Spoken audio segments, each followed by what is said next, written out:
국민의당과 안철수 대표에 대해서 그 국민들이 기대하는 것은 변화와 계획이었어요. 예. 워낙 기성 정치권이 이제 국민들로부터 불신받고 이제 신분이 나서 뭔가 새로운 정치 세력 내지는 새로운 인물이 없나라고 국민들이 바라고 있을 때 안철수가 등장을 했고 안철수는 불러낸 거죠. 불러냈고 그다음에 이제 안철수 대표가 이제 국민의당을 창당해서 지난 총선에 임했기 때문에 국민들이 많이 밀었죠. 사실 지난번에 절반을 성공한 거죠. 예. 창당한 지 뭐 2달 만에 38석 얻고 뭐 전당도 26.74% 얻었으니까. 근데 문제는 이제 국민들이 안철수 대표와 국민의당이 기대한 것은 개혁이었는데 국민의당이 개혁을 못했죠. 제가 얼마 전 최고에서 발언했는데 결국은 개혁하라고 그랬더니 구태 정치 답습만 했다. 오히려 어떤 면에서는 구태보다 더 구태스러웠다고 저는 평가합니다. 국민의당의 당 운영 행태를. 그래가지고 이제 그나마 분당되기 전에 국민의당이 그랬다. 국민의당이 그랬다는 거예요. 국민의당이 그래서 이제 지도가 계속 떨어진 거예요. 그래서 원래 국민의당은 창당해갖고 총선 때 정당 투표 26.74% 막 민주당 앞서는 2등을 했는데 계속 추락해가지고 이제 바른정당하고 합당할 때 한 8%까지 떨어졌어요. 8%까지. 그 이유가 딴 거 없다 이거지. 왜 개혁 정치 하라고 그러는데 왜 당신들 구태 정치 하고 있냐. 나는 그 국민들의 그 평가라고 봐요. 뭐 안철수 그 대표한테 어쨌든 뭐 가장 큰 책임이 있을 수밖에 그럼요. 없겠네요. 당연하죠. 안철수 대표가 가장 책임이 크죠. 당시에 또 마지막 대표도 했잖아요. 예, 그러니까. 그래서 이제 제가 안 대표한테도 늘 했던 얘기가 네. 개혁과 혁신을 해야 됩니다. 그걸 보여줘야지 국민들이 지지를 합니다. 그걸 하는데 그걸 못했어요. 계속. 본인도 정치의 출사표가 바로 그거였는데. 그렇지. 근데 결국은 뭐 한 게 뭐 있어? 국민의당에서 정치 혁신한 게 뭐가 있어? 그래서 없어요. 늘 국민들이 안철수 새 정치를 뭐냐. 그렇죠. 못했죠 결국. 그래가지고 이제 사실은 그 국민의당이 계속 추락한 이유가 개혁 정치를 못해서 추락했는데 이제 안 대표가 개혁 정치를 하는 걸로 그거를 역전 돌파한 게 아니고 바른정당과 합당을 통해서 그걸 돌파하려고 했다는 거예요. 그러니까 그게 이제 정치공학적으로 이제 자기가 개혁을 해서 당을 새로 그야말로 일대 혁신을 해서 새로 다시 국민당을 일으켜서 다시 정치를 그 크게 그 일으켰어야 했는데 그걸 한 게 아니고 오히려 이제 바른정당과 합당해서 그걸 돌파하려고 했던 건데 그게 이제 국민들로 봤을 때는 이제 그 안철수의 궤도 이탈로 봤다는 궤도 이탈로 보고 그다음에 정치 공학으로 그걸 읽었다는 거죠. 그러니까 정치 공학이야말로 구정치 아닌가 구정치 아닙니까? 안철수는 뭔가 새로운 정치하고 정정당당한 정치를 하기 바랐는데 이거는 뭐 정치 공학적인 그런 정치를 하고 있고 그다음에 제3의 길 소위 말해서 기성 정치와 다른 새로운 정치하라니까 이제 기성 정치로 가겠다는 선언을 했다고 봐요. 나는 바른정당 합당은 나는 새 정치인 안 하고 나는 보수 가서 내가 보수 혁신을 통해서 내가 보수의 대표자로서 내가 대권에 출마하겠다는 그 선언이라고 봅니다. 나는. 그러니까 궤도 이탈했다고 보는 거죠. 그러니까 근데 왜 최고님은 같이 이렇게 갔어요? 나는 그때 원외니까 갔죠. 내가 현역이었으면 탈당했죠.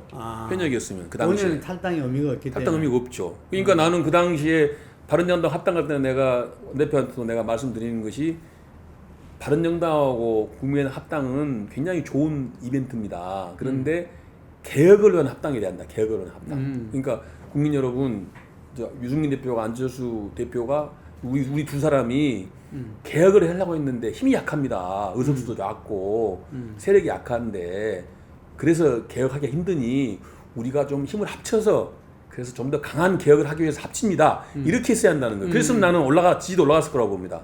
그런데 그렇게 않고 보수 코스프레가 된 거예요. 보수 코스프레가. 그래서 솔직히 말해서 자한당이 지금 보수의 대표자인데 탄핵도 당하고 빌드그리고 있으니 우리 둘이가 개혁 보수 노선으로 가게 되면은 보수 땅을 먹을 수 있다. 그러면 우리가 보수 땅에 가서 자한당을 찌그러뜨리고 개혁 보수 노선으로 보수의 주도자가 돼서 다음에 우리가 보수 땅을 평정해서 다음 대선 임합시다. 나는 그렇게 노선을 바꿨다고 보는 거죠. 그게 이제 지방선거에서 폭망한 거죠. 그런데 이제 문제는 이제 그렇게 갔는데 그러니까 개혁 노선을 걷지 않으니까 또 유승민 대표도 자기가 개혁 보수라 했잖아. 개혁 보수. 그렇죠. 근데 합당해갖고 뭐 개혁적인 거 했어요?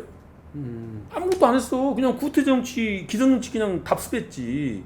그리고 국민들이 밀어줄 이유가 없죠. 유승민도 개혁 보선당에서 국민들이 밀어준 거고, 안철수도 새정치 개혁 정치한당에서 밀어준 건데, 두 사람이 합당하면서 통합 선언문은 개혁 선언문이에요. 통합 개혁 신당이야. 근데 말만 그렇게 했지 실제로 보여준 행태는 개혁적인 걸 보여준 게 없었단 말이죠. 그냥 내가 보수당에 가서 보수의 주도권을 잡아갖고 자한당 찌그러뜨리고 내가 보수의 주도권을 잡아서 내가 거기서 대권 출마하겠다라는 선언했다고 보는 거죠. 근데 그것도 잘 됐으면 괜찮은 거예요. 그것도 잘 됐으면 큰 발전이죠. 수구 보수 자한당을 찌그러뜨리고 개혁 보수가 보수의 주도권을 잡아서 진보와 싸우는 형태가 됐으면 그것도 큰 정치 발전인데 그것도 못했다는 거지. 그럼 도대체 뭘 했어야 되는데 뭘 안 하고 못했다는 거죠? 아니, 혁신적인 그런 걸 했어요. 당 운영에서부터 시작해서 네. 예를 들어서 공천 하나라도 예. 하나라도 공천 지방부터 공천 하나라도 과연 개혁적으로 했냐는 거죠. 나눠먹기가 그거 갖고 서로 싸움박질했잖아. 나눠먹기 하려고 하다가 서로 나눠먹기를 하다가 서로 싸움박질만 했지 않습니까? 근데 결국 그런 게 구태정치 전형 아니에요. 그게 서로 자기들 기득권 가지고 서로 싸움박질하는 게. 그러니까 그런 게 그렇고 그다음에 당 운영에 있어서도 그렇고 무슨 뭐 하나 또 합당하는 과정에서 사실은 좀 편법으로 했고 정진당당히 한 게 아니고 그러면 또 호남 세력 다 떨어져 나갔지. 그러니까 안철수 대표 입장에서 정말 나는 정말 정치적 결정을 잘못한 것이 안철수 대표의 정치적 기반은 두 가지예요. 지역적으로 호남이고 이념적으로 중도라고. 요 두 세력이 안철수 대표를 지지한 세력인데 바른정당 합당하면서 호남 세력 버렸잖아요. 그다음에 이념적으로 보수 코스프레 함으로써 중도까지 결국은 자기가 잃어버린 거예요. 그러니까 안 대표의 트레이드마크인 안 대표의 지지 기반인 호남과 중도를 다 잃어버린 거야. 그따가서 보수표가 왔냐? 보수표 안 왔잖아요. 그러니까 지방선거에서는 그러니까 이건 또 정체성이 차라리 개혁 보수 노선으로 확실히 했으면 더 나았을 겁니다. 근데 이거는 중도도 아니고 개혁 보수도 아닌 애매한 태도를 취한 거야. 그러니까 보수는 너 보수 아니잖아 안 찍어버리고 중도는 너 중도 아니잖아 안 찍어버린 거예요. 그리고 호남은 이제 그나마 김문수하고 후보 단일화하면서 완전히 자한당 이중론에 걸려가지고 배신자론에다 자한당 이중론 걸려가지고 완전히 가버린 거예요. 호남에서 정당 득표 4%에서 4%. 광주에 갔더니 광주에 지방원이 한 명도 없어 한 명도. 그런 비극이 있습니까? 불과 3년 전에 불과 2년 전에 국회의원을 8석 중 8석을 만들어줬는데 광주에서 근데 2년 만에 지방원 한 명이 없는 당이 돼버린 거예요. 이거는 큰 정치적으로 이건 그게 가장 안철수 대표가 뼈 아팠다 그러더라고요. 어마어마한 실수를 한 거죠. 이거는 완전히 자기 지지반 완전히 자기 스스로가 걷어차버린 거 아닙니까? 그리고 어쨌든 간에 바른미래당 이제 소위 말해서 안철수 대표의 어떤 궤도 이탈, 그다음에 보수화, 그다음에 이제 유승민 대표도 어찌 보면은 안철수 대표 합침으로써 자기 정체성이 또 약 흐려져 버린 겁니다. 어찌 보면 거꾸로. 그러니까 유 대표대로 자기 정체성이 흐려져 버렸고 안철수 대표도 자기 지방 잃어버린 바람에 폭망해 버린 거예요. 지방선거에서. 그리고 이제 그 상태가 지금까지 계속 온 거예요. 안 대표 국민의당하고 바른정당이 뿌리도 다르고 노선도 다르고 사실 다른 세력이에요. 그러면 만나서 합당했으면은 만나서 서로 토론도 많이 했어야 돼. 그러면 서로 간에 같이 갈 수 있는 방법이 뭐냐, 어떻게 할래, 서로 양보해라. 뭐 네가 사실 싸웠어야 된다고. 싸움도 안 했잖아. 싸움도 안 했어요. 그러니까 부부 싸움을 안 하고 그냥 각방 쓰면서 자기 혼자 밥 먹고 그냥 왔다 갔다 한 거예요. 본인만 부부. 그렇지. 차라리 부부싸움 했으면 차라리 나았다는 거야. 부부싸움 했으면 당신 뭐가 나빠, 뭐가 잘못돼서 하면 그걸 통해서 서로 이해도 되고 뭔가 해결점이 나올 수 있는데 싸움도 안 했어. 이번에 와서 제대로 싸우는 거야. 이번에 와서 제대로 인제 싸움이 된 거예요. 인제 부부싸움이 된 거야. 가야 될 가정을 겪고 그렇지. 있네요. 인제 갖고 있는 거야. 이제 부부싸움을 해서 조금 악에 됐어 이제. 왜 그러면 바른정당의 유승민 대표는 뭐가 당에 대해서 뭐가 불만이고 손학규 대표는 이 당에 대해서 뭐가 불만인지 이제 좀 명확히 된 거예요. 그걸 정확히 인제사 그게 싸움을 하다 보니까 이제 어느 정도 이제 그 서로가 다른 점이 뭐고 같은 입을 하는 게 이제 파악이 된 겁니다. 그래서 이제부터 어찌 보면 진짜 통합은 지금부터라고 보는 거예요. 이게 오늘 제가 이제 반문연대라는 표현을 안 쓰고 이제 문재인 심판 연대라 해야 하나 그렇게 이제 얘기를 했는데 이제 나는 이제 그걸 문재인 심판 국민연대라고 봐요. 문재인 심판 국민연대, 문정권 심판 국민연대죠. 그러니까 일단은 하여튼 내년 총선 화두는 자한당 심판이 아니고 문재인 정권 심판이에요. 일단 그렇죠. 여당 심판이죠. 집권당 심판이 선거에 의미가 있는 거지. 뭐 야당 심판하는 건 아니잖아요. 그러니까 이제 문재인 정권 심판 국민연대, 문정권 심판 국민연대를 이제 만들어야죠. 근데 그 만드는 방식 보수 대연합식으로 하면 안 되고 개혁 대연합식으로 돼야 한다는 거죠. 그래야 승리할 수 있다. 그러니까 극단적으로 보면 자한당에서 소위 말 비박 또는 깨끗하고 양심적인 자한당 의원들이 이탈해서 이리 와야 되는 거예요. 사실은. 근데 그게 나는 가능하다고 보는 것이 만약에 지금은 지지도가 자한당이 많이 높고 바른미당이 지금 추락해 있지만은 만약에 나는 안유 손을 잡아도 나는 우리 당이 한 15% 가까이 갈 수 있다고 봅니다. 지지율이.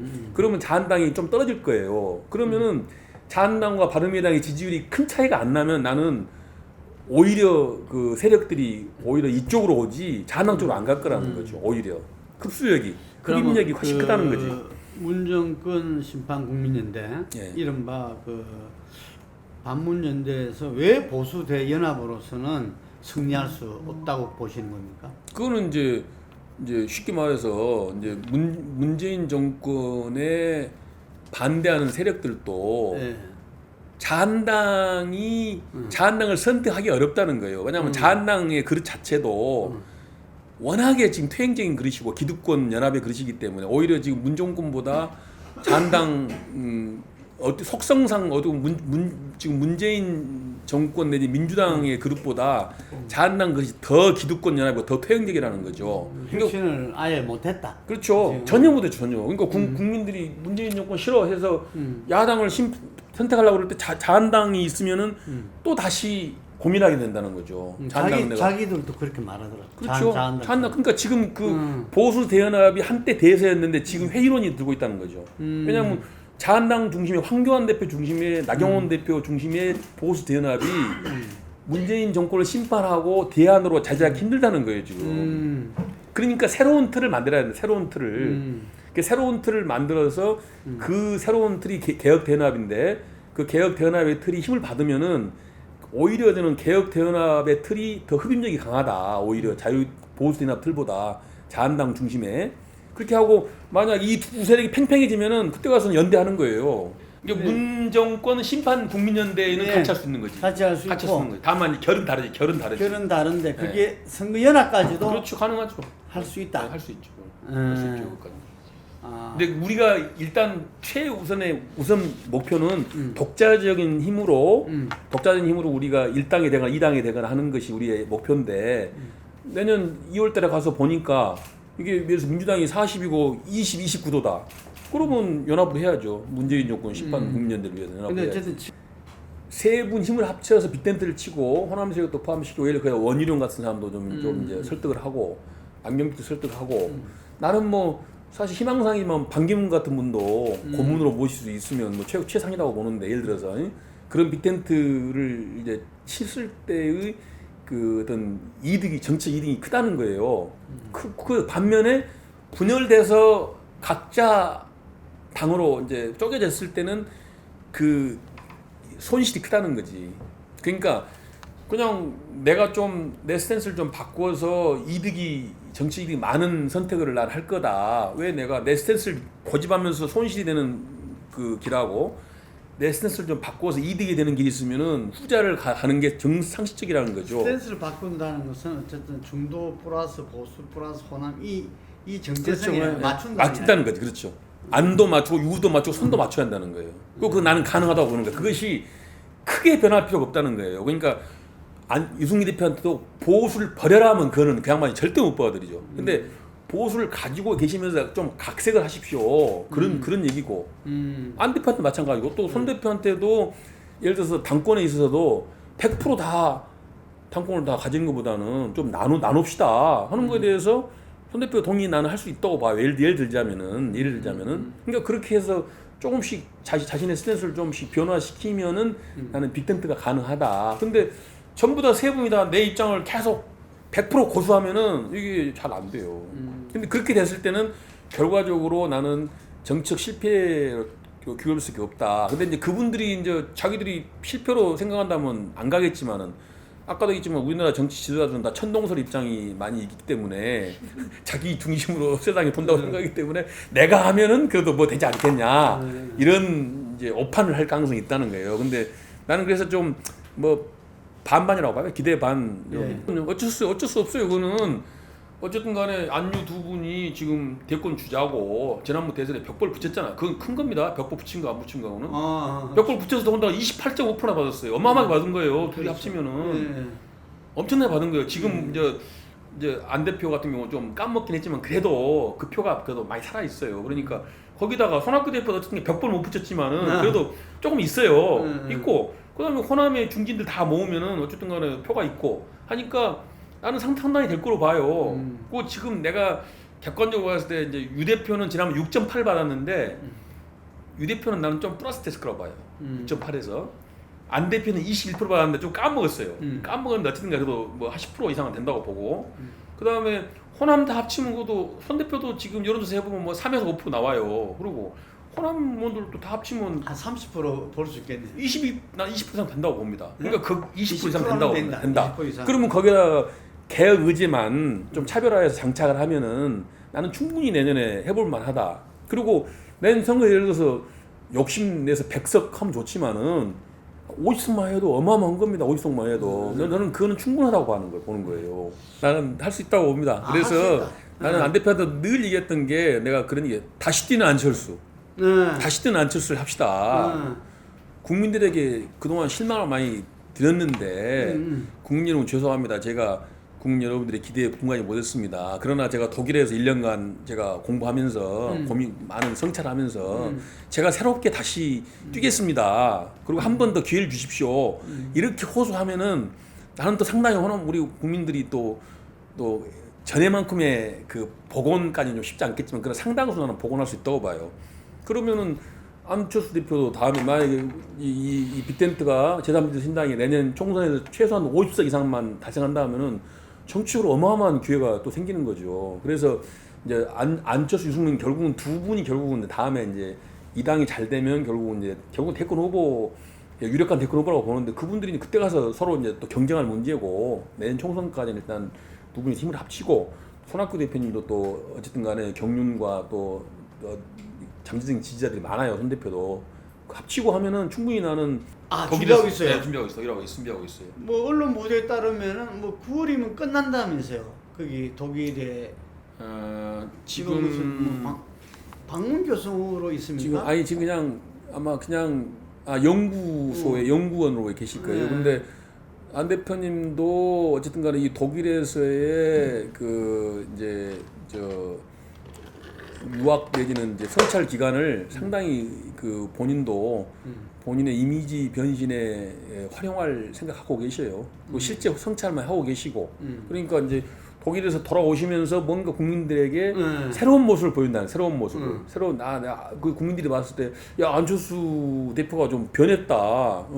지금까지 제대로 그걸 못했던 안철수의 새 정치만 이 공감을 얻는다면은 그렇죠. 달라질 수 있다. 그럼 달라질 수 있죠. 그러니까 그거를 이제 제일 우리가 바라는 거는 이제 안철수 전성시대의 그러한 지지나 그런 국민들의 기대를 받으면 좋겠지만은 그것이 좀 못 미치더라도 저는 충분히 역할할 수 있다. 그리고 상대적으로 봤을 때 민주당이나 자한당도 대권 주자들이 지금 다 죽수고 있잖아요.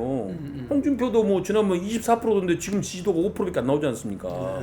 그렇잖아요. 이재명이도 지난번 대선 때는 상당히 각광받았는데 지금 많이 추락했고 안희정이는 지금 정치적으로 끝났고 없어요 사람이 지금. 그러니까 사실은 지난 대선 결과로 보면 안철수가 다음에 대통령 돼야 되는 거예요. 왜냐하면은 홍준표가 지금 홍준표도 죽었잖아요 지금. 그러니까 우리나라 대통령들이 재수 3수에서 많이 되니까. 원래 재수에서 되는 거 아닙니까? 원래 2등 한 사람이 다음에 되는 건데 지난번에 형식적으로는 홍준표가 2등 했지만은 실질적으로는 안철수가 2등 한 거예요. 실질적으로는. 그러니까 안철수 대표한테도 기회가 있고 상대적으로 지금 우리나라 정치 지도자들이 너무 지금 추락해 있어가지고 그러니까 안철수 대표도 추락했지만은 그러나 상대적 관점에서 보면은 해볼만 하다고 보는 거죠.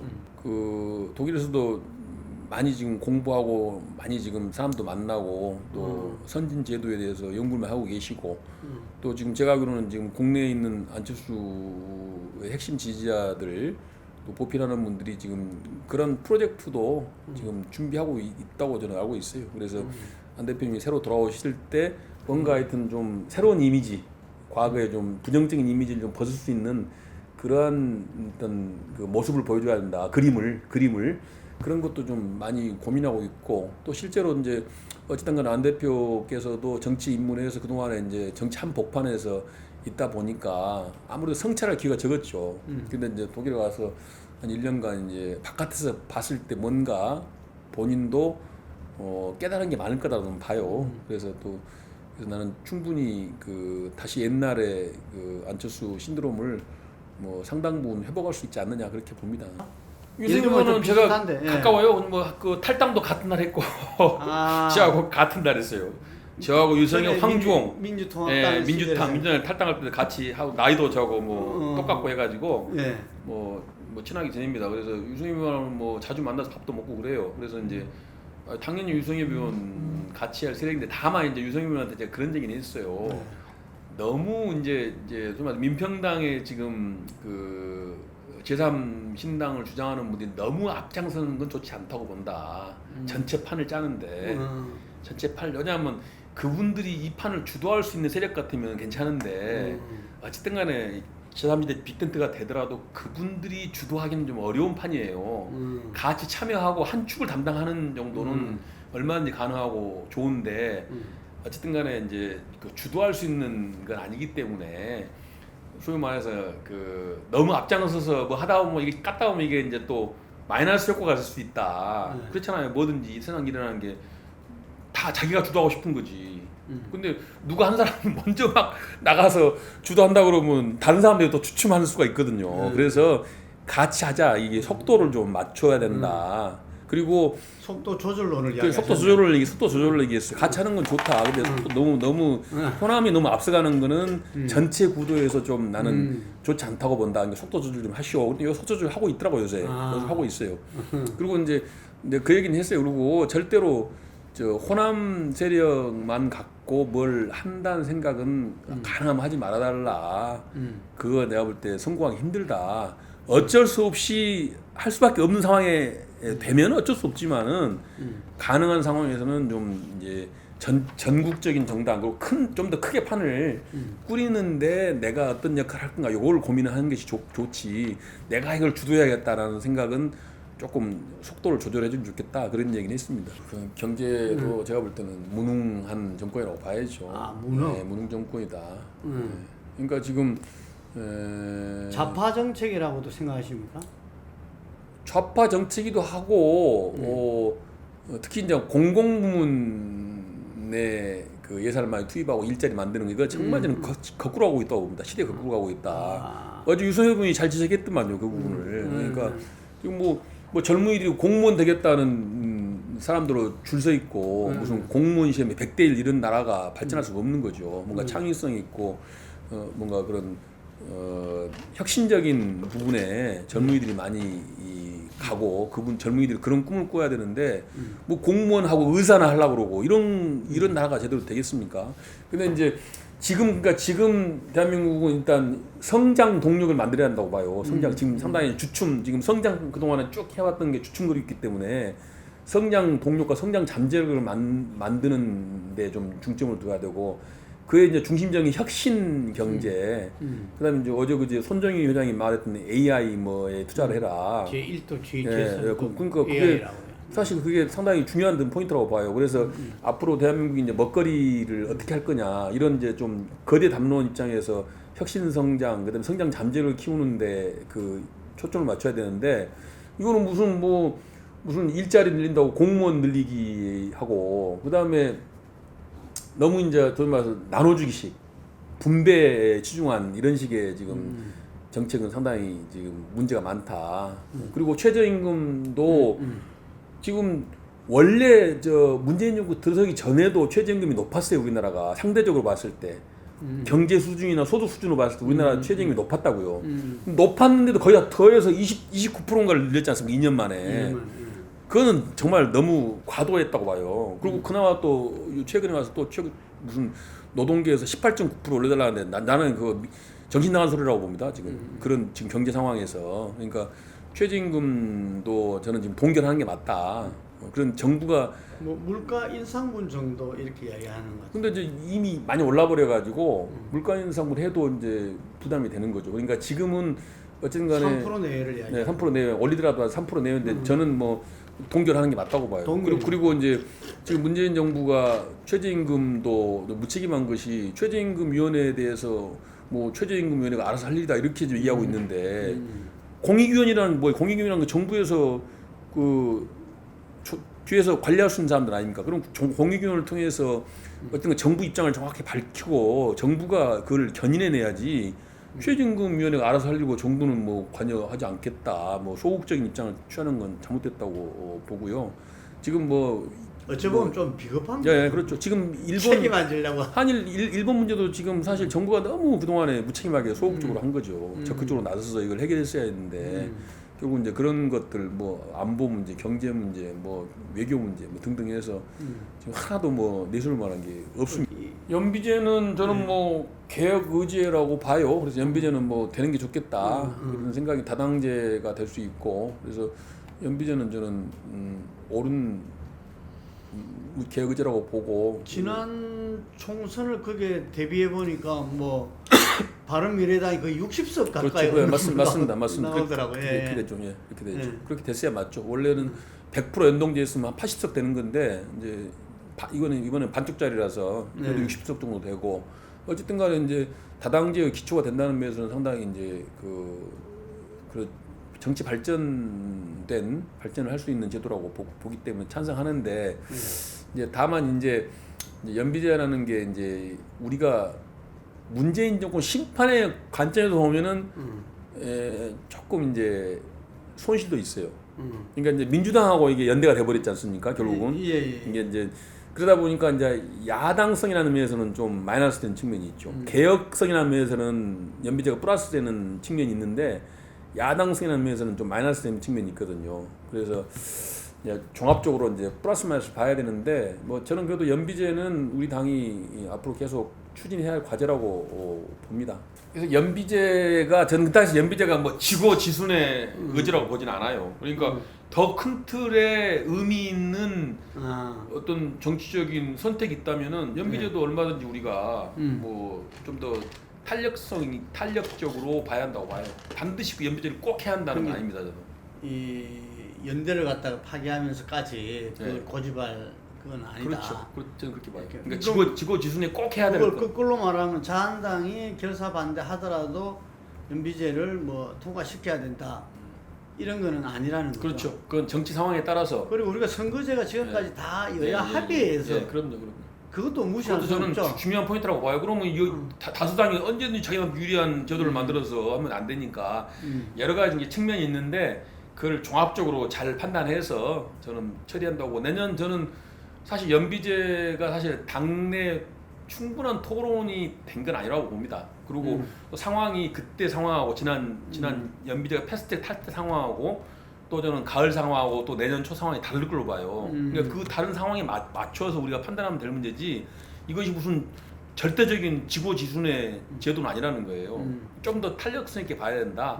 다만 이제 연비제가 갖고 있는 성격이 어쨌든 간에 선진 제도이기 때문에 뭐 가능하면 채택하는 게 좋지만은 정치 상황에 따라서는 우리가 좀 더 탄력적으로 대응할 필요 있다고 봅니다. 근데 이제 원래 이제 뭐 제3의 정당이라는 성격 자체가 그럴 수밖에 없어요. 어떤 경우는 뭐 또 제1당하고 뭐 또 목소리를 같이 했다가 또 어떨 때는 2당하고 같이 했다고 이렇게.